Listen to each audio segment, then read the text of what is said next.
Pues buenos días y bienvenidos a este webinario nacional sobre la convocatoria, las dos convocatorias del Partenariado sobre Salud Cerebral, Brain Health. Pues yo soy Esther Chacón, trabajo en la Agencia Estatal de Investigación y llevo la gestión del programa Brain Health en la agencia para dar cobertura a los investigadores españoles que participan en los proyectos de investigación transnacional. Y hoy voy a formar parte del webinario junto con mis dos compañeras, Silvia Lorrio y Sandra Jurado, que os paso para que podáis presentaros vosotras.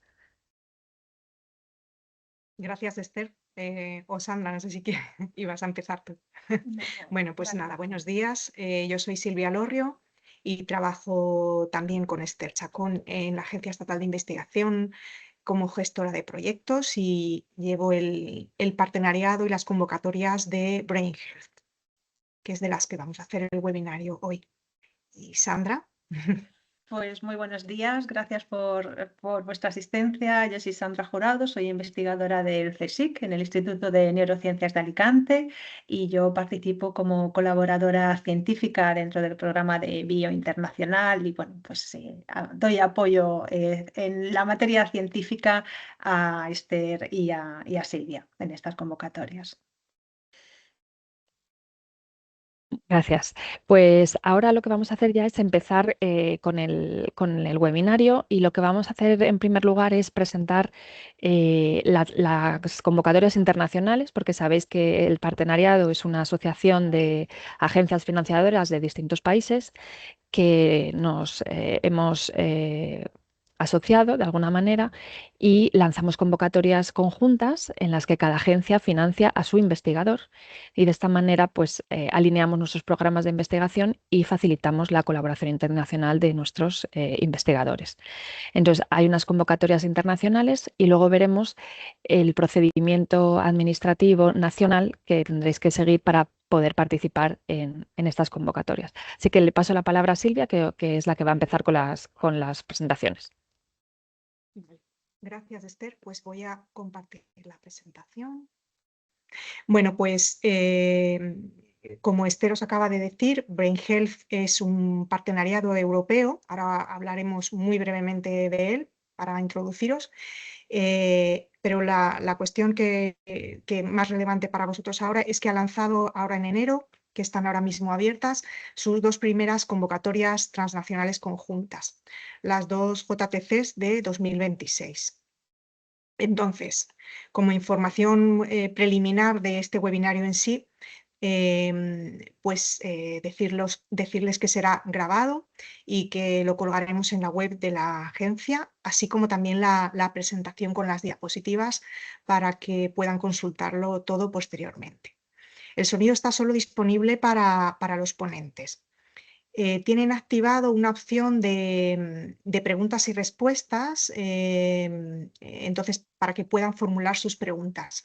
Las responderemos sobre la marcha, pero también al final de todas las presentaciones, pues si quedan cuestiones abiertas o hay preguntas que pensamos que pueden ser relevantes para la mayoría de los asistentes, pues lo trataremos también al final. Y si tienen consultas como más particulares o cualquier duda, nos pueden, por supuesto, escribir posteriormente a los puntos de contacto de la AEI o del ISTI, que también está financiando en estas convocatorias, y después pondremos los enlaces de contacto. Entonces, primero, para empezar, una presentación muy rápida de lo que es esta asociación que se llama Partenariado Europeo de Brain Health. Entonces, como les decíamos, es un partenariado europeo del programa marco de la Comisión Europea, que es Horizonte Europa, y el objetivo general del partenariado es mejorar la salud mental para todos, desarrollando el conocimiento científico. He tratado de hacer resaltar un poquito la parte que más les puede interesar a ustedes como investigadores. Entonces, la idea es promover la salud mental a lo largo de toda la vida y prevenir y curar enfermedades cerebrales, mejorar el bienestar de las personas, tanto en Europa como fuera de Europa. La misión del partenariado es apoyar la investigación y la innovación en salud mental, fortaleciendo la colaboración translacional y alineando nuestras estrategias políticas sobre qué financiar. Y así mejorar la comprensión del cerebro y promover que los resultados se traduzcan en soluciones para prevención, diagnóstico, tratamiento y atención, y que sean accesibles para todos. Así como, a modo de resumen, es un partenariado cofinanciado, este instrumento de la Comisión Europea de Horizonte Europa. Ha comenzado en enero de 2026 y ha comenzado lanzando las 2 primeras convocatorias. Va a durar 10 años y, bueno, dentro del partenariado se realiza una gran variedad de actividades, pero entre ellas se prevén lanzar 14 convocatorias transnacionales conjuntas de la misma índole que estas 2 que se acaban de lanzar. Y normalmente se lanzarán en enero de cada año para financiar proyectos de investigación. El partenariado está formado por 60 socios de 36 países diferentes. La mayoría están en el área de Europa y aledaños, pero también participan en este partenariado Australia, Nueva Zelanda y Canadá y Taiwán. Y paso ya a presentar estas 2 convocatorias que se han lanzado en 2026. Un poquito el procedimiento de la parte internacional de la convocatoria. Estas convocatorias son 2 independientes, o sea que tendrán ustedes que elegir si aplican a la convocatoria 1 o a la convocatoria 2. Luego hablaremos de qué trata cada una y las diferencias. Pero el procedimiento es el mismo para las 2. Consta de 2 pasos. El primer paso es el paso obligatorio y es la presentación de lo que llamamos prepropuestas. Son unas propuestas, bueno, un poquito más sencillas que la propuesta completa del segundo paso. Entonces, aquí les he puesto el enlace a la web donde pueden ver las 2 convocatorias, entrar en cada una de ellas en la que sea de su interés, y ya desde ahí pueden descargarse toda la información, ir a la plataforma para hacer la submission y descargarse todos los documentos. Por favor, léanlos bien de las convocatorias. Los anexos nacionales y todos los requisitos de la convocatoria internacional. Entonces, bueno, como digo, este primer paso de presentación de prepropuestas se cierra el 10 de marzo.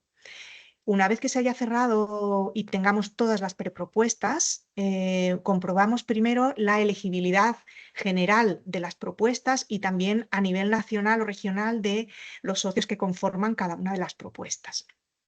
Después son aquellas que sean elegibles, serán evaluadas científicamente por un comité internacional. Cada propuesta será evaluada por 3 evaluadores independientes y sus criterios de evaluación son 3: excelencia, impacto y calidad y eficiencia de la implementación. Como digo, este primer paso, el deadline es el 10 de marzo a las 2 de la tarde. Solo aquellas propuestas que pasen exitosamente este primer paso serán invitadas a enviar la propuesta completa en la segunda fase.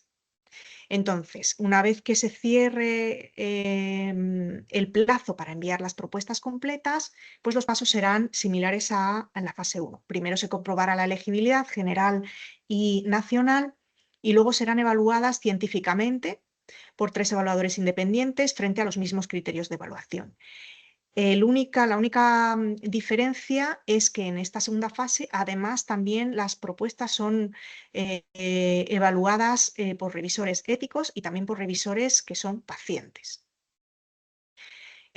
Aprovecho para decir que se valora mucho que las propuestas involucren a los pacientes en las distintas fases, ¿no? Incluso desde la preparación de los proyectos, si se pudiese.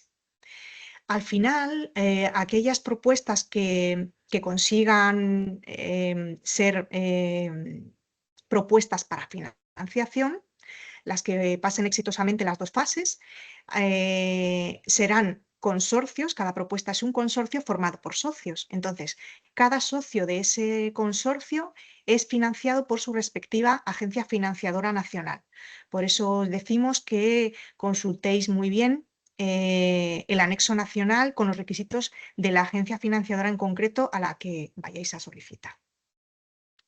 El calendario de la convocatoria internacional, pues lo tienen aquí, lo tienen también online. Ahora estamos en el tercer paso. El 10 de marzo es el deadline de envío de las prepropuestas, el 10 de marzo a las 2 de la tarde. La convocatoria se lanzó el 8 de enero. Las convocatorias se lanzaron las dos. Un poquito cuestiones generales basadas también en las consultas que recibimos. Cada propuesta, como digo, es un consorcio. Debe estar formada por un mínimo de 3 socios que sean elegibles de financiación. Y estos 3 socios deben ser de al menos 3 países diferentes y además deben incluir al menos 2 países miembros de la Unión Europea o asociados. Es decir, estos socios elegibles deben ser un mínimo de 3 países diferentes y que 2 de esos países sean miembros o asociados. Además, cada propuesta debe estar formada por un número máximo de 6 socios en total. Se puede incluir un socio más, se puede ir hasta 7, si incluye algún socio de estos países que ponemos aquí, porque están normalmente infrarrepresentados en estas convocatorias. Croacia, Malta, Moldavia, Eslovaquia, Eslovenia o Turquía. En esos casos, si hay un socio de alguno de estos países, se puede aumentar hasta 7 socios. Las asociaciones de pacientes también pueden participar como socios en las propuestas y estos socios no contarían para el máximo. Esto es para promover que se incluyan y que participen. En el caso de que estas asociaciones de pacientes no fueran elegibles de recibir financiación por la agencia financiadora nacional o regional, pueden optar a ser financiadas por el partenariado. Entonces, en estos casos hay que consultar en el documento de National Annexes Compiled de la convocatoria. Las 2 primeras páginas se refieren a las organizaciones de pacientes y ciudadanos. Después, de los socios que conforman cada propuesta, uno de ellos actúa como el socio coordinador y ese es el que se encarga de submit la prepropuesta. Cada socio tiene su propio IP, su propio investigador principal y no se permiten co-IPs. Otra cosa más por la que a veces nos preguntan en las consultas de correo electrónico es sobre los socios autofinanciados. Los socios que conforman la propuesta, cada propuesta puede tener también socios autofinanciados, es decir, socios que no son elegibles para recibir financiación en la convocatoria por el motivo que sea, como por ejemplo investigadores de Reino Unido. Como no hay agencia financiadora de Reino Unido que esté participando, pues tendrían que ir como socios autofinanciados, que se llama también colaborador externo en estas convocatorias, pero se refiere a lo mismo. Otra forma en la que podrían participar es siendo subcontratados por un socio de la propuesta, pero en ese caso ya no aparecerían como socios. Otras consultas que recibimos bastante es sobre los Early Career Researchers. Estos son los investigadores que van como IP en uno de los socios de la propuesta y tienen que haber defendido el doctorado como mucho 7 años antes. Este periodo se puede extender pues, por bajas maternales, paternales o en algunos casos que vienen especificados en la convocatoria. 7 años desde la defensa del doctorado o también desde que se ha obtenido la especialidad médica, por ejemplo. Bueno, en estas 2 convocatorias, para los investigadores españoles hay 2 agencias financiadoras, la Agencia Estatal de Investigación y el Instituto de Salud Carlos III.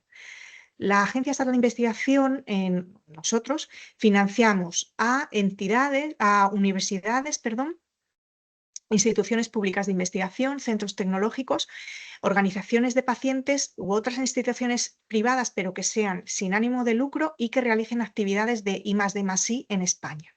Luego hablará mi compañera Esther un poquito más de la elegibilidad de las entidades solicitantes.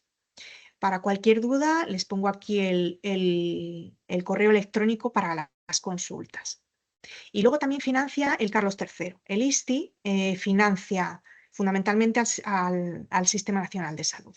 Financia institutos de investigación sanitaria acreditados, financia a los CIBER, hospitales, Sistema Nacional de Salud y también, adicionalmente, para el caso de la COL 2, para la convocatoria 2, también financia a institutos monográficos de enfermedades neurodegenerativas. Y aquí tienen el correo electrónico para hacer las consultas al ISDI. Desde ayer está activa y funcionando una herramienta bastante demandada, que es la herramienta de búsqueda de socios, para conformar los consorcios y presentar propuestas. Se llama Pathfinder y aquí tienen el enlace para poder utilizarla. Se puede utilizar para hacer búsqueda de proyectos o búsqueda de socios, pero también se puede poner un anuncio del grupo de investigación para decir que se buscan proyectos o que se buscan socios.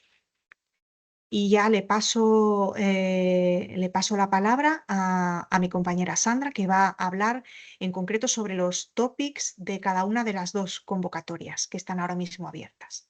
Muchas gracias, Silvia. Pues sí, llevamos un poco más al contenido de lo que serían las convocatorias, que como habéis comentado, podemos pasar si quieres a la siguiente. A ver si, sí, muy bien. Pues pertenece pues, a este nuevo partenariado europeo que se ha puesto en marcha pues, muy recientemente. Ahora ya ha finalizado la parte administrativa y la parte de determinación de objetivos, que se ha trabajado pues, bastante intensamente en conversaciones con los agentes de la Comisión Europea. Y aquí podéis ver un resumen de estas prioridades o objetivos. Yo creo que uno de los lo podéis encontrar realmente todo en la página web de Brain Health, del partenariado, si queréis más detalle. Es un documento bastante extenso, pero yo creo que uno de los mayores éxitos que se ha logrado es realmente poner este nombre de Brain Health y no Brain Disease, porque la tentación era grande realmente, y hacer de la prioridad sobre todo el promover la salud cerebral, principalmente salud mental, en todas las etapas de la vida y por supuesto también un enfoque en todas aquellas situaciones que puedan amenazarla, ¿no? Ya más en el contexto de enfermedades, pero yo creo que este nombre de Brain Health pues es muy acertado. Y como ha comentado Silvia también, pues son principalmente convocatorias de investigación. Y lo que se pretende es pues, desarrollar nuevas ideas, nuevas herramientas. Estas nuevas convocatorias van a ser con bastante foco en lo tecnológico, pero también en los pacientes. Se pretende el enfoque o el encaje perfecto entre la investigación básica y la clínica. Así que, bueno, aquí podéis ver, como digo, las prioridades. Silvia, si quieres, podemos pasar.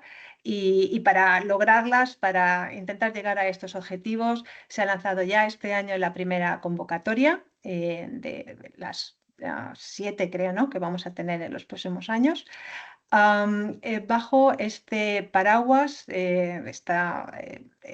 nombre genérico de esta primera temática que va a ir sobre todo enfocada a estudiar, analizar los factores biológicos, sociales y medioambientales que pueden impactar, ¿no? las trayectorias de salud cerebral a lo largo de la vida.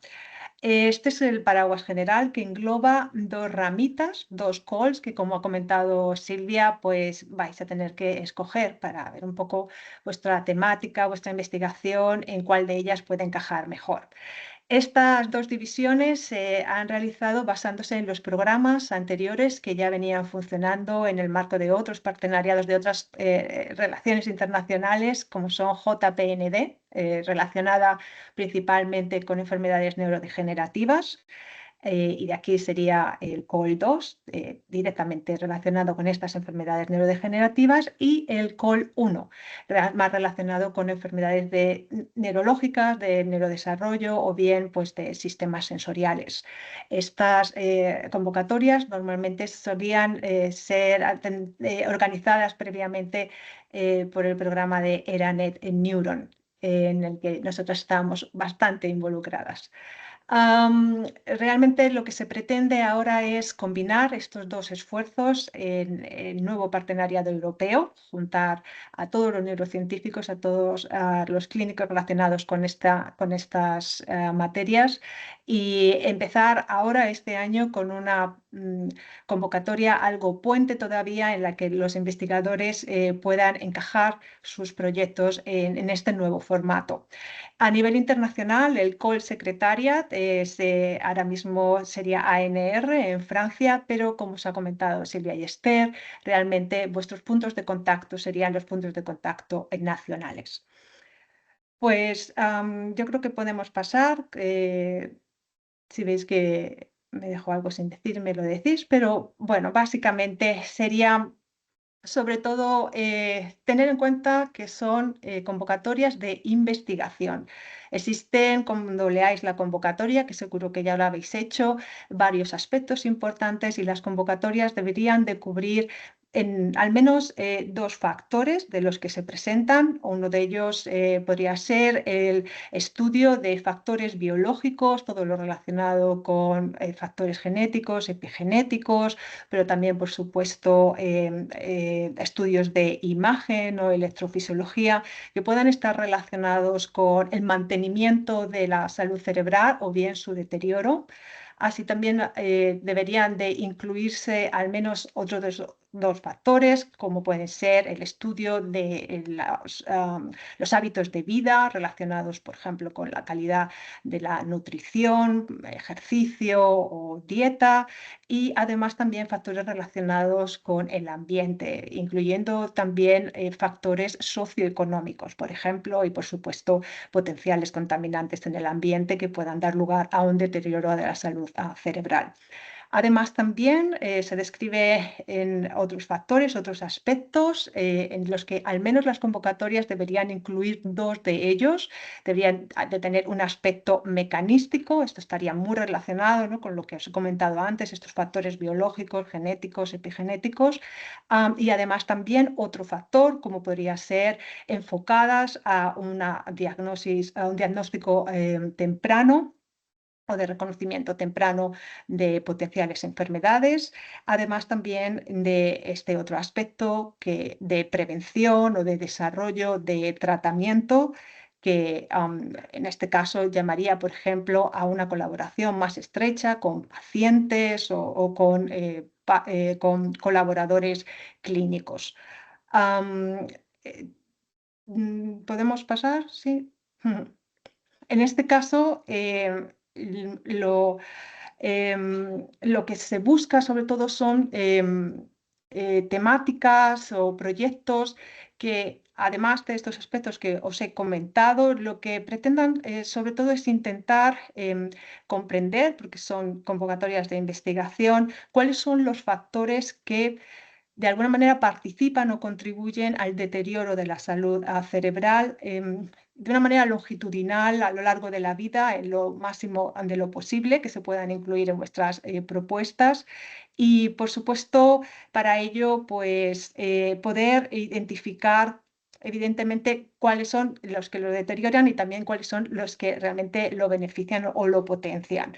En ese sentido, va a ser importante incluir no solamente factores que tradicionalmente podemos mirar en el laboratorio, sino otros factores, sobre todo en el caso de proyectos que puedan incluir pacientes o cohortes de pacientes, a poder también analizar estudios en paralelo de por supuesto, del estado o de la situación socioeconómica de estos pacientes, de sus hábitos, etcétera, y por supuesto para aquellos que trabajan en investigación básica, al igual que para los más clínicos, aunque en el consorcio deberían de estar todos, pues incluir sobre todo análisis de potenciales diferencias sexuales, etcétera. Va a ser una integración, o si lo que se pretende es que los proyectos tengan una integración, además también de nuevas tecnologías, de aplicación más tecnológica para el desarrollo de nuevas terapias o de herramientas de diagnóstico temprano, y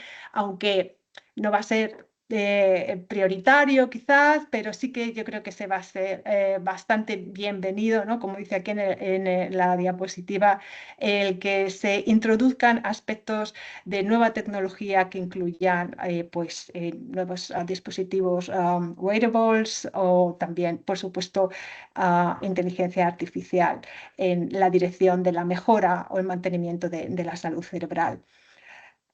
Como ya venía siendo habitual para ERANET Neuron y JPND, los proyectos relacionados con cáncer cerebral, están excluidos de estas convocatorias. Pues realmente pues lo que se pide, como siempre, es todo, un encaje perfecto entre investigación básica con unas hipótesis novedosas, pero realistas o viables en los 3 años de ejecución de los proyectos, que incluyan, que sean lo más interdisciplinares posibles, incluyendo investigación básica, pero también no descuidéis esas colaboraciones con la clínica. Aquí veis esta combinación con aspectos clínicos que no son realmente, no tiene por qué ser en pacientes, pueden ser también los otros aspectos, pero evidentemente también es bastante bienvenido si tenéis también colaboraciones o acceso a datos de cohortes de pacientes o de público o voluntarios que puedan ofrecer sobre todo pistas de pues, una mejora en el bienestar o en la calidad de vida, no solamente de los pacientes, sino también de los cuidadores de estos pacientes. La metodología lo más novedosa y rigurosamente descrita en la propuesta, muy claramente definir por qué vuestro consorcio es el adecuado para resolver la pregunta que estáis planteando, y serán proyectos muy interdisciplinares, los que seguramente sean los más exitosos, y como comentaba Silvia anteriormente, aquellos que desde un primer momento puedan incluir de una manera realista o coherente la integración incluso de pacientes desde el momento en el que se está ideando ya la hipótesis científica. Esto no es realmente un requisito de la convocatoria, pero yo creo que sin duda es uno en el que se va a poner énfasis. Yo creo que no sé si de esta parte comentar alguna cosa más. Silvia, no sé si tenemos alguna diapo más. Creo que ya pasamos a la parte del procedimiento nacional. Con Esther nos lo cuenta. Gracias, Sandra. Pues bueno, vamos a ver cómo hay que abordar las solicitudes, cómo deben aplicar. En primer lugar, decir que hay como 2 niveles de solicitud. Está la solicitud internacional, que es la que está abierta ahora mismo en el portal de Brain Health y que no tiene nada que ver con nosotros, más allá de que hemos participado en la preparación y en la definición de los topics. Pero esto lo hace un secretariado internacional, y ahí tienen que enviar una solicitud que lo hace realmente el investigador que ejerza de coordinador del consorcio. Si ustedes son socios de un consorcio, pero no son los coordinadores, no se tienen que preocupar de cargar esta solicitud, porque esto lo hace el coordinador. Se hace en una plataforma online, y ahí está la opción de seleccionar una convocatoria o la otra. La fecha para presentar esta prepropuesta es el 10 de marzo a las 2 de la tarde. ¿Qué pasa si usted es solicitante español y además quiere solicitar la financiación a la Agencia Estatal de Investigación? Pues debe hacer en paralelo, aunque recomendamos que lo haga una vez presentada la propuesta internacional, una vez que su coordinador ya la haya presentado, porque sabemos que tendrá la última versión de los documentos. Tiene que hacer una solicitud a través de nuestra web en el enlace que aparece en la pantalla. Y les damos de fecha hasta el día 18 de marzo, es decir, tienen 8 días después de que se presente la propuesta en la web internacional para presentarlo en la AEI. La presentación de esta propuesta en la web de la AEI es indispensable para poder pasar el criterio de elegibilidad. Es decir, todos los investigadores que hayan presentado su consorcio, haya presentado la propuesta en la web internacional, pero que el IP español no la haya presentado a la Agencia Estatal de Investigación, no será elegible para financiación, con lo cual ese consorcio carecerá del socio español. Y ese consorcio tendrá que ver si puede continuar y ser enviado a evaluación o no. Con lo cual es importante que tengan esto en mente, que aunque ustedes no sean los coordinadores, deben en cualquier de los casos rellenar una solicitud en la web de la Agencia Estatal de Investigación antes del 18 de marzo. Siguiente, por favor, Silvia. Estas convocatorias internacionales constan de un documento extenso que es el call text, que es donde vienen descritas las condiciones que les han explicado mis compañeras, las condiciones más burocráticas o administrativas y también las condiciones técnicas para que su propuesta sea considerada como dentro del scope de la convocatoria y sea considerada elegible. Pero además, la convocatoria general se acompaña de los anexos nacionales. Los anexos nacionales son las reglas que cada agencia financiadora tiene para poder dar financiación a sus investigadores. Entonces, la Agencia Estatal de Investigación, tenemos un anexo nacional, lo mismo el ISCI, el Instituto de Salud Carlos III, de manera que los solicitantes que quieran ir por el ISCI deben leerse bien el anexo nacional, pues están las condiciones para ser beneficiario del ISCI, y el solicitante que quiera ser beneficiario de la Agencia Estatal de Investigación debe leerse nuestro anexo nacional. Un resumen breve lo voy a hacer en las próximas transparencias. Los proyectos han de tener una duración de 3 años y solamente financiamos a un socio español por propuesta, con la excepción de que puede haber 2 entidades si uno de ellos ejerce de coordinador. Cuando les pedimos que rellenen los costes directos, siempre les pedimos que los rellenen truncados a miles, porque nuestra aplicación luego financiera no es capaz de reconocer los decimales, con lo cual tendríamos que redondear y lo haríamos a la baja, puesto que nunca podemos conceder por encima del dinero que se nos solicita. Así que es aconsejable que sean ustedes mismos los que redondeen a miles. Se les van a asignar unos costes indirectos de un 25% de los costes directos, incluyendo la subcontratación, y tenemos unos límites presupuestarios que aparecen en esta tabla. Cuando tenemos un único solicitante para la AEI, el máximo financiación que podemos dar son 140.000 euros, que pueden ser aumentados hasta 170.000, es decir, aumentados en 30.000 euros, si la propuesta incluye tareas experimentales.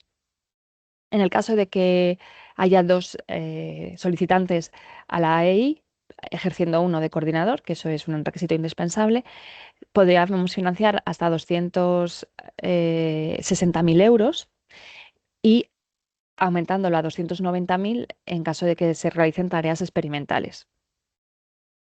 Y si hay un único socio español que ejerce de coordinador, el máximo que podríamos financiar son 220.000 euros, aumentándolo a 250.000 si hay tareas experimentales. Siguiente, por favor. ¿Quiénes son las entidades beneficiarias de la Agencia Estatal de Investigación?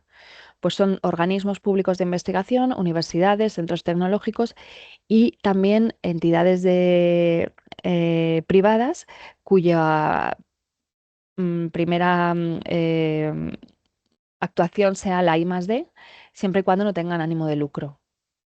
En la definición de quiénes son las entidades beneficiarias y quiénes son los requisitos para el IP las pueden encontrar en el documento de requisitos, que les dejo aquí el enlace, pone resolución de la AEI sobre requisitos generales de participación, y ahí pueden encontrar el listado completo de quiénes pueden ser beneficiarios de la Agencia Estatal de Investigación y las condiciones para poder ser IP español en una propuesta. Es importante decir que para poder ser beneficiario de la AEI de un proyecto internacional, debe haber sido beneficiario previamente de alguna ayuda de la Agencia Estatal de Investigación entre el 2015 y el año corriente. ¿De acuerdo? Entonces, comprueben antes de preparar una propuesta que lleva trabajo si su entidad ha sido beneficiaria de la Agencia Estatal de Investigación previamente de cualquier tipo de ayuda, para asegurarse de que pueden solicitar ayudas a la agencia. Siguiente, por favor. Algunos detalles que debe cumplir el investigador principal, aunque como les digo, van a encontrar toda la información y todos los requisitos en el documento que les he comentado de resolución de requisitos. Pues el investigador principal ha de aparecer en el proyecto transnacional, o bien como un socio o bien como coordinador.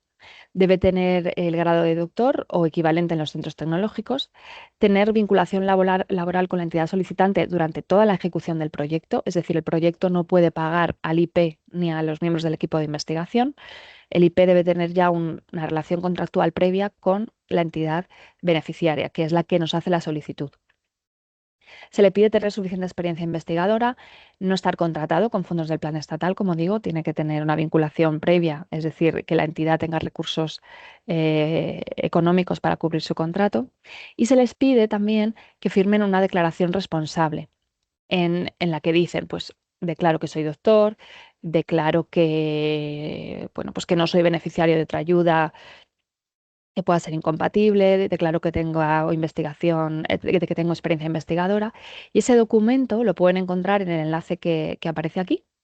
Y deben buscar el documento de Brain Health, porque en otras convocatorias internacionales que son de salud o incluso de otras temáticas en las que la agencia participa, también se pide esta declaración responsable a los investigadores españoles. Pero hay pequeñas diferencias entre las de la declaración responsable de unas iniciativas y de otras. Entonces, conviene que se aseguren de que están firmando la de Brain Health. Siguiente, por favor. Presentarse a una ayuda PCI presenta ciertas incompatibilidades. Por eso, dado que PCI es el instrumento nacional que nosotros utilizamos para financiar su participación en los proyectos de Brain Health, tienen que asegurarse, antes de formar parte de un consorcio, de que como IP no es incompatible. ¿De acuerdo? Entonces, ¿cuándo es incompatible? No se puede presentar más de una propuesta en esta convocatoria internacional como IP. Es decir, si usted quiere ir como miembro del equipo de investigación de su centro, pero va otra persona como IP español, no habría problema. Pero como IP de un proyecto español, solo puede presentarse una vez en Brain Health.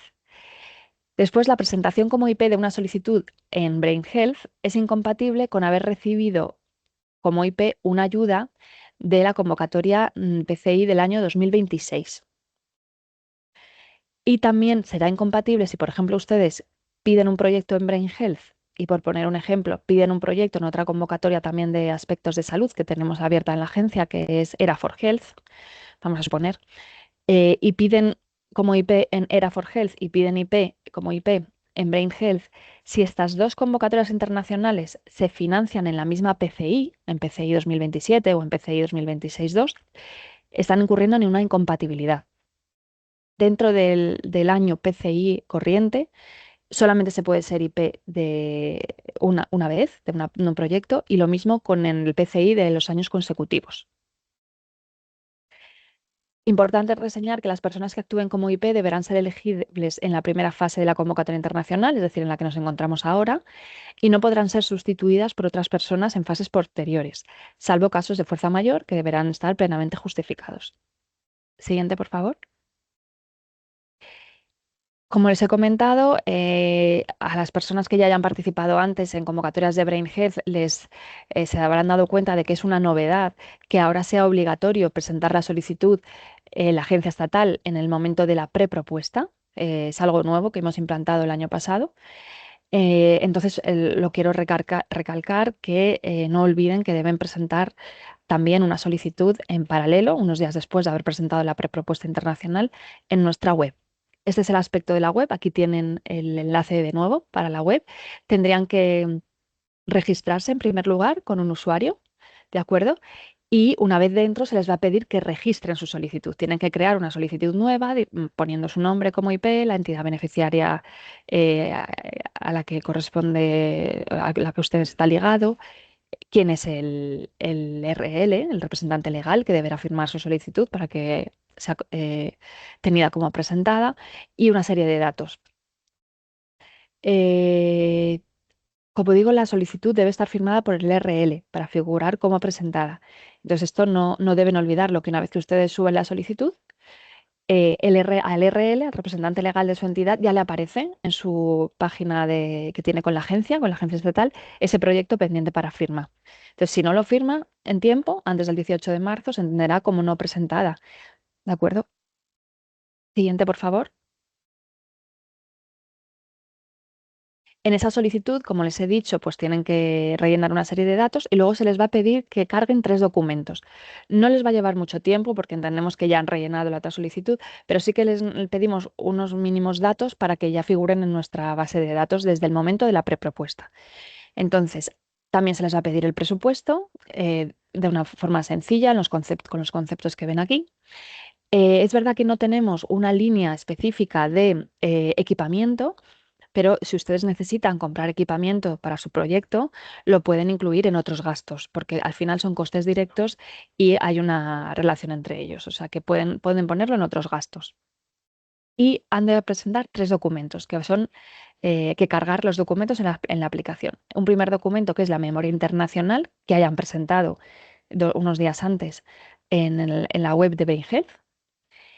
Tienen que presentar el currículum vitae del IP español, donde podamos ver su experiencia, y la declaración responsable firmada. En esa declaración responsable verán que además de decir que pues, tengo el grado de doctor, no estoy financiado con ninguna otra ayuda de recursos humanos de la Agencia Estatal de Investigación, etcétera, también se les pide que pongan un listado de los últimos proyectos de investigación en los que han participado. No es necesario que sean proyectos financiados por la Agencia Estatal de Investigación. Pedimos experiencia investigadora, pero puede ser en cualquier programa de índole regional, nacional, internacional. Incluso puede usted ser un investigador que ha desarrollado su carrera fuera y que ahora quiera volver. Entonces ahí nos tienen que listar los proyectos internacionales del país en el que haya usted ha estado trabajando, en los que haya participado. Y también nos sería muy útil si pusieran el montante de la subvención y el rol que ejercían en ese proyecto. Siguiente, por favor. Ya Y con está. esto, vale, pues muy bien, con esto nada más. Terminamos aquí lo que es la información por nuestra parte del webinario. Cualquier duda que tengan que no podamos resolverla hoy, ahora en el ratito que tenemos para preguntas, pues no duden en escribirnos a la dirección neuron@ai.gov.es para nosotras, para Silvia, Sandra y para mí, con todas las dudas respecto al procedimiento de la Agencia Estatal de Investigación o de la propia convocatoria internacional. Y si su centro es elegible para ser beneficiario del ISTI, pues cualquier duda que tengan respecto al ISTI, escriban a Mauricio García y aquí les dejamos su email. Entonces ahora pues vamos a abrir un tiempo para preguntas. Voy a, Silvia, si quieres vamos a ver las preguntas y respuestas. Y tenemos alguna pregunta también. Entonces, Silvia, quizá tú puedas habilitar el micrófono a las personas que quieran hablar. Vale. O no sé si se puede. Quizá no. Es mejor que lo escriban en Que lo preguntas y escriban. respuestas, pero bueno, justo veo una No sé si es mano, les posible. puedo... A ver, Yo puedo hacerlo si Ana quieres. Ferrer, Eso eh, ah, es. yo creo que ahora ya puede. Sí, sí, perfecto. Mil gracias. Tenía 2 preguntas. Una sobre la vinculación laboral previa del IP. Habéis comentado que es vinculación laboral, pero claro, yo trabajo en el Instituto de Investigación Sanitaria en Criba del Hospital Clínico de Valencia. El 80% de nuestros son personal adscrito al instituto. Es decir, no tienen una vinculación laboral, bien porque están en el hospital y su salario viene de la Consejería de Sanidad, o bien porque su contrato viene de la universidad, la Facultad de Medicina, y su salario está pagado por la universidad. En ese caso, ¿pueden ejercer de IP sabiendo que no vamos a imputar en ningún caso su salario al proyecto? Si quieres, Silvia, respondo yo a esta pregunta. Pues, ¿me oís? ¿Se me oye? Sí, Ah, vale. sí, sí, sí. Pues Ana, aquí debemos distinguir que el beneficiario es la entidad. La entidad que pide la ayuda es quien va a ser el beneficiario. Entonces, si quien va a ser el beneficiario es el hospital, o porque me has dicho que tú estás en un centro de investigación, ¿no? Acreditado. ¿Perdona? Es la acción del hospital, que es un instituto de investigación acreditado. Vale. Existe la opción, si tu centro no es quien paga tu salario o el salario del IP que se vaya a presentar, eso no sería problema porque sí se permite que si hay otra entidad que es elegible para nosotros, que en este caso sería la Universidad, por ejemplo, de Valencia, es elegible como entidad beneficiaria, y ellos permiten que esa persona que está asalariada con ellos trabaje en un proyecto del centro que sea, del que tú me has dicho, pues no habría problema. Entonces, lo que se pide es que haya como una entre vosotros, pues que se permita esa colaboración. Y entiendo que la hay porque es el mismo personal, sois las mismas personas que se trabajando en los dos. Entonces, lo que se pide oficialmente es que tengáis como un escrito en el que la Universidad de Valencia permite a la IP fulanita de tal presentarse como IP española en el proyecto bla, bla, bla, bla, siendo la entidad beneficiaria el hospital no sé qué o la fundación no sé cuántos, que es la que va a recibir el dinero. La Universidad de Valencia no lo va a recibir, pero permite que esa entidad sea la que lo recibe. En el caso del hospital sería lo mismo, quiero decir, médicos del hospital que sean investigadores adscritos nuestros, sería el mismo caso. Necesitaríamos una autorización de la Consejería de Sanidad. De quien pague su salario, pero la realidad es que no nos la tenéis que mandar, es decir, si existe, porque de facto ya existe, ¿no? Esa pertenencia, ¿no? Esa dualidad de muchos investigadores que están pagados por universidades, pero que trabajan en institutos de investigación en hospitales. Entonces, existiendo esa relación y poniendo en conocimiento de la entidad que paga el salario del IP, que va a participar en ese proyecto, no habría problema. No nos tenéis que enviar nada a nosotros. Nosotros no nos quedamos como ese documento, sino que os obligamos a que lo tengáis vosotros. Sí, sí, o Confiamos sea, en que... ahí nosotros tenemos un listado de investigadores que de hecho tenemos que declarar al ISCI, al Instituto de Salud Carlos III, como que son investigadores nuestros. O sea, eso existe. Y para que sea esa autorización se ha hecho el proceso de adscripción y demás. O sea, eso nos ocurre a nosotros como instituto asociado al hospital clínico, pero a los 30 y tantos institutos de investigación acreditados tienen la misma situación que nosotros. O sea, cualquiera de los que estén participando podrían estarte preguntando Eso lo mismo. es. Eso se permite, porque además los hospitales pueden ser beneficiarios nuestros también. Vale, perfecto. Y la última pregunta. En el caso de beneficiarios o sea, se necesita tener un proyecto anterior de la Agencia Española de Investigación, ¿se habla de la persona que ejerce como IP, del grupo de investigación o quién debe certificar que tiene un proyecto previo? Es la entidad la que tiene que haber sido beneficiaria previamente por la EI. Aunque No sea el IP, sino la entidad, para ser elegible como entidad. aunque sea de otro grupo de investigación con otro IP. O sea, es que no es del grupo de investigación, sino la entidad, por ejemplo, el hospital o el Instituto de Investigación Sanitaria. Perfecto. Pues eso era Es el que tiene que haber sido previamente beneficiario de la EI para ser elegible para la EI. Perfecto. Pero si solicitan financiación al ISCI, entonces son otros requisitos. O sea, todo lo que ha explicado Esther aplica si van a solicitar financiación a la Agencia Estatal de Investigación. Porque para el instituto tiene sus propias normas. Exactamente, eso es.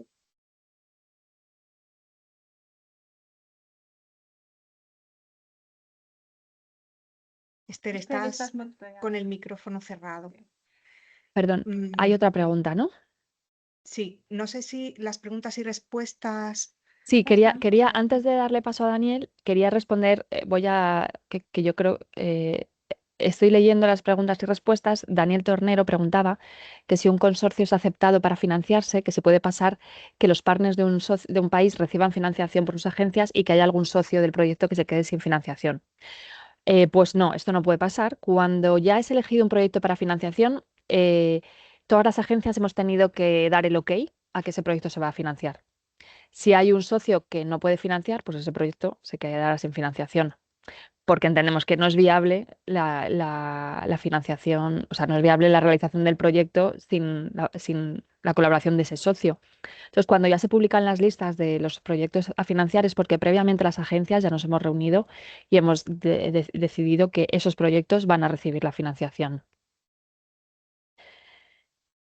Nos pregunta Marta Bonilla si las pymes pueden entrar en el proyecto únicamente como entidades subcontratadas o socias no financiadas.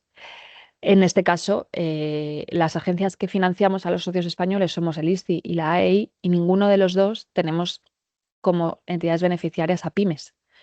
Con lo cual, la única manera que tienen en esta convocatoria de Brain Health las pymes de participar es autofinanciadas, efectivamente, o bien subcontratadas para hacer algunas tareas.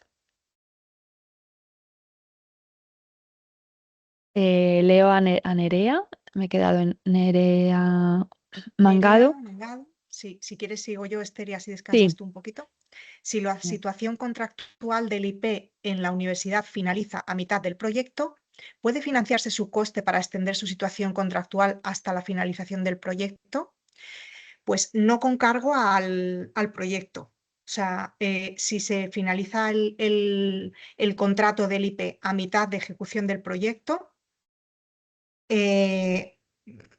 ver, no esto es, no, no es no puede ser, o elegible. sea, claro, no sería elegible. El contrato del IP debe cubrir toda la duración del proyecto. Entonces, en los casos en los que no sea así, a la hora de preparar la propuesta, la entidad a la que pertenece el IP debe comprometerse a que va a cubrir su contrato durante toda la duración del proyecto en el caso de que el proyecto sea finalmente financiado. Entonces, esto cuando se hace la declaración responsable, que ha explicado Esther en la aplicación paralela de la AEI, en la declaración responsable, al firmarla el representante legal de su entidad, el hecho de que la firme significa que se está comprometiendo a mantener su vinculación contractual durante toda la duración del proyecto en el caso de que sea concedido. No sé si esto responde a la pregunta de Nerea. O Esther, no sé si quieres puntualizar algo. No, está claro, yo creo. Vale. Seguimos. Pilar Fernández. ¿Existen unos criterios de baremación específicos o criterios para ser considerado Early Researcher o para que el Early Researcher pueda desarrollar la labor de coordinación? Bueno, en el call text viene especificado qué se considera exactamente un Early Career Researcher. Entonces, el ECR es un IP, ¿vale? Es el IP de uno de los socios, incluido puede ser también del socio coordinador, pero este Early Career Researcher tiene que hacer como muchos 7 años que defendió la tesis doctoral o que consiguió la especialidad médica. Entonces, sí que es, o sea, existen unos criterios específicos de qué es y qué no es ECR. Viene indicado en el call text. Pero sí, puede ser coordinador también.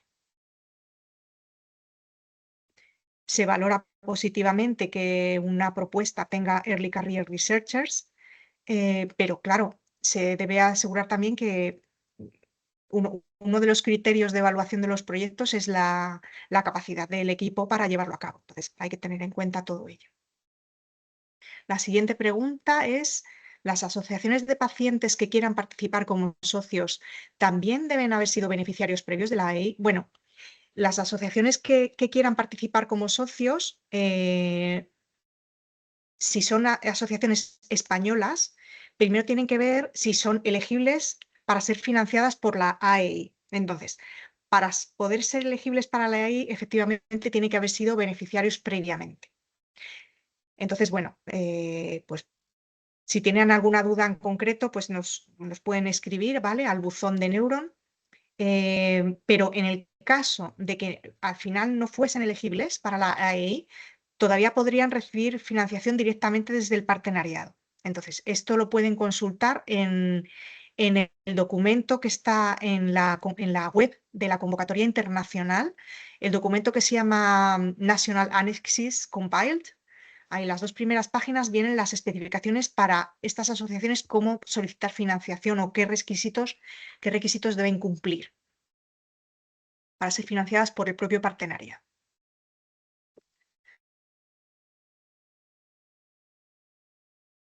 Silvia, Hay ¿te parece que comentarios, le sí, damos la palabra a Daniel Torrecilla, que estaba con alguna pregunta y no sé si hay alguien más, y luego seguimos, si te parece, sí. con... Vale. Permitir micrófono, Daniel Torrecilla. Ya puede. Hola, ¿qué hay? Buenos días. Muchas gracias por el webinar. Y bueno, una pregunta concreta sería, en el caso de un IP, por ejemplo, un catedrático de universidad, estoy hablando de la vinculación que durante el periodo del proyecto, si durante ese periodo pasase, por ejemplo, a emérito, que podría ser el caso, ¿sería elegible o esa vinculación de mérito vale como vinculación? Bueno, por clarificar este punto. Y la segunda pregunta, y así ya lo hago todo junto, es en relación a todas las cosas que se valoran, que es de interés introducir, requerir researchers, bueno, todas estas cosas que se han comentado. La última es, hay un apartado de los países underrepresented. ¿Cómo de importante o de valorable es lo de incluir un país de esa lista? Y nada más. Gracias. Esther, si quieres, empiezo por el final. No es que se valore especialmente que haya uno de estos países, simplemente se facilita que se incluyan los consorcios permitiendo un número más de socios, un máximo de 7 en lugar de 6. Pero no significa que la propuesta, si incluye uno de estos socios, vaya a ser evaluada más positivamente, en ningún caso. Vale, vale. ¿Vale? O sea que la preocupación debe ser que el consorcio presente una propuesta que sea coherente y en la que cada uno de los socios se vea muy bien qué es lo que aporta la propuesta. O sea, que sea todo muy coherente. No tiene sentido meter ahí con calzador Por un meter. socio de Moldavia, por ejemplo. ¿Y la parte del IP?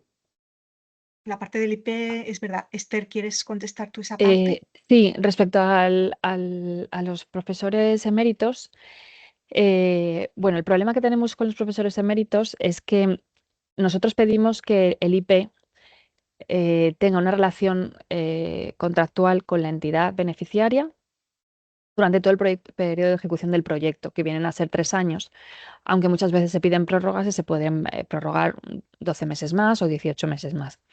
Entonces, hasta donde nosotros sabemos en la Agencia Estatal de Investigación, los profesores eméritos renuevan su contrato anualmente en el departamento, conforme a los presupuestos que haya en el departamento para poder tener la colaboración de estas personas. Con lo cual, hay cierta incertidumbre en saber si ese profesor va a poder estar los 3 años de proyecto o los 4 años y medio. Con lo cual, no pueden certificar ustedes o decir que van a estar trabajando durante todo el periodo de ejecución del proyecto. Y por eso no aceptamos profesores eméritos como IPs, porque no podemos cotejar que vayan a poder estar ligados al proyecto durante toda su duración. Vale, vale, vale. Perfecto, ¿Vale? gracias. Nada. Hay una pregunta de Joana María Sierpowska también. Vale. ¿Ya puede activar el micro, Joana? Sí, ¿se me oye ahora? Sí. Hola, buenos días. Mira, la acabo de escribir también, así que por favor ignoren la, la escrita ya. En mi caso, la pregunta es muy relacionada con lo que acaba de decir el compañero, porque en mi caso yo sería el Early Career Researcher. Pero claro, nosotros a estas alturas lo que tenemos usualmente es algún contrato, sea Ramón y Cajal, sea de lector, en mi caso es Serra Hunter. Entonces, claro, yo ahora estoy en el último año, con lo cual mi contrato al nivel oficial es el último año, pero estoy acreditada para pasar al concurso de agregada el año que viene y ya está convocado el concurso. Para renovar mi Mineco, me han dicho que esto ya, o sea, el hecho de haber estado acreditada ya me permite prolongar el proyecto sin problema, pero me preguntaba si esto si también sería elegible para el Brain Health. Esther, no sé si Como en quieras, principio Silvia. sí. De hecho, al presentar la declaración responsable, la firma de su RL, del Ujú, representante legal, es que le compromete a vincularla a usted contractualmente durante toda la Ujú, ejecución del proyecto. Entonces, de ujú, facto, al presentar la declaración responsable, ujú. se cumpliría este requisito de vinculación. De acuerdo, pero es una cosa que yo tengo que acordar, o sea, asegurarme con ellos previamente, que bueno, me dirán que sí, entiendo, pero es como funciona. Ok, muchas gracias. Claro, o sea, es elegible siempre y cuando su URL Ujú. firme su aplicación a la AI. Sí, entendido. Gracias. De nada. Veo también una pregunta más en preguntas y respuestas. Una Sí, hay pregunta de varias. Juan. Sí, vale. Voy por Hay Juan va- Aparicio. Creo que no me he saltado ninguna. ¿Las demás convocatorias previstas del partenariado son continuaciones anuales de estas dos o van a tener algún enfoque distinto, tipo más de investigación básica o con menos peso de la investigación clínica? Bueno, pues las convocatorias son independientes unas de las otras. De hecho, en las dos convocatorias que están abiertas ahora, aunque tengan el mismo topic, son dos convocatorias independientes. ¿De acuerdo? Tienen ustedes que elegir cuál de las dos. Y para años posteriores serán de nuevo independientes. Es verdad que en el partenariado en general la visión es de incluir, ¿no? De que sea investigación muy traslacional, ¿no? Entonces debe dejar bien claro, desde luego en estas dos convocatorias lo pone específico en el call text, por favor dejar bien claro en las propuestas cuál es el beneficio final para la salud humana. Aprovecho a lo mejor para puntualizar que de estas dos convocatorias el topic es el mismo, pero las propuestas que tengan un enfoque más de neurodegeneración deben ir a la call 2 y las propuestas que sean más de la otra parte, de la parte de neurociencia más básica, ¿no? Sandra, igual aquí me estoy metiendo en camisas de 11 varas y Bueno, tú puede lo ser dominas esta bastante parte mejor. aplicado La también toda la comunidad parte. Neuron, ¿no? Antigua. Sí, pero era una comunidad también bastante aplicada a muchas de las Sí, enfermedades neurológicas o de neurodesarrollo, también con un fuerte componente clínico, no solo básico. Entonces, en ese cierto. sentido, vamos, yo creo que la importancia de lo que nos han dicho, al menos de los requisitos de los pacientes, de incorporarlos, de poner sobre todo muy claramente cómo va a mejorar el bienestar en condiciones saludables y bueno, intentar identificar factores que puedan amenazar a este bienestar en el contexto de enfermedades neurológicas. Está incluido también en el COL 1. Sí, en el col 1 también. Pero bueno, las propuestas que sean más de Neurological, Mental Disorders and Sensory Disorders son las que van a la col 1 y las que sean más de neurodegeneración a la col 2. Esto no significa que no sean bienvenidas, que de hecho lo son y mucho, propuestas que combinen las dos cosas o que sean como intersección de las dos cosas. Son bienvenidas. Aquí deben de ustedes elegir si creen que tiene más peso la parte de neurodegeneración, que vayan a la col 2 y si tiene más peso la otra parte, que vayan a la col 1. Pero son muy bienvenidas. A ver si hay más preguntas. Daniel Caudepón. ¿Qué se considera Substantial Experimental Tasks? ¿No sería algo que tendrían todas las propuestas? Bueno, ahí yo he intentado contestar también Ah, así un poco para no dejar nada, pero o sea, yo creo que esto sobre todo es un requisito que se pone para intentar que se envíen propuestas principalmente de análisis bibliográficos o metaanálisis o, ¿sabes? O revisiones, o sea que la investigación tiene que tener un componente experimental, tanto muy básico de laboratorio como clínico. Yo creo que cualquier proyecto que incluya cualquiera de estos aspectos ya tendría esto cubierto de un aspecto experimental, pues bastante sustancial. Y luego, por supuesto, sí que es verdad que ahora se abren unas nuevas posibilidades con proyectos que a lo mejor que puedan ser de análisis, de la implementación a lo mejor de nuevos sistemas basados en inteligencia artificial, basados a lo mejor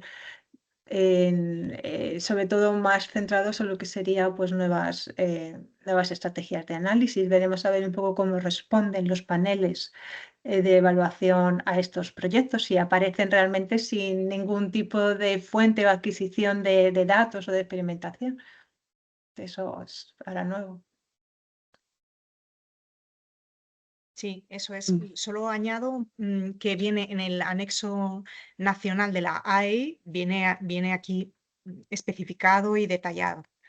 Entonces, en concreto, viene especificado y dice, las que no serían tareas en las que los datos que ya existen son utilizados o reanalizados.